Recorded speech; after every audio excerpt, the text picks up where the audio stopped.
Electric স্কুটের বড় সমস্যার সমাধান।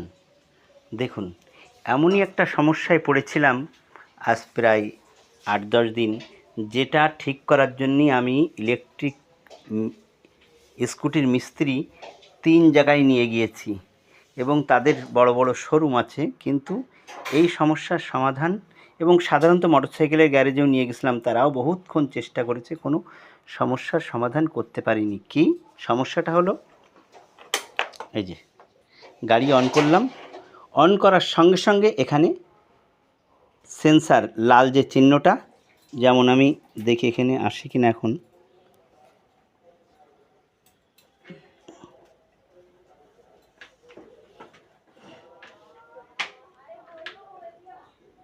এই যে সেন্সারটা এসেছিল না, এই সেন্সারটা অলওয়েজ টাইম এখানে বসেছিল। এখানে রেডি চিহ্ন ঠিকই ছিল, কিন্তু গাড়ি আর রেডি হচ্ছিল না। সব সময়ের জন্য এখানে এই চিহ্ন উঠে বসে থাকতো। আর এই পার্কিংয়ের এটা দিলে গাড়ি অটোমেটিকলি, এটা দিলে তো হাই স্পিড উঠে গাড়ি চলা শুরু করতো, কিন্তু সেটা এইটা দিলে চলতো না। এটা দিলে চলতো না। এখন এটাতেও দেওয়ার পরে পার্কিংয়ের চিহ্ন চলে আসলো এবং গাড়ি গাড়ি রেডি, গাড়ি চলছে। এই জিনিস আজকে দিয়ে ৪-৫ দিন একটু মিস্ত্রির কাছে নিয়ে, সকালে একবার বিকালে একবার, কোনো রকমে তাদের মাথায় কাজ করছে না, কি করবে।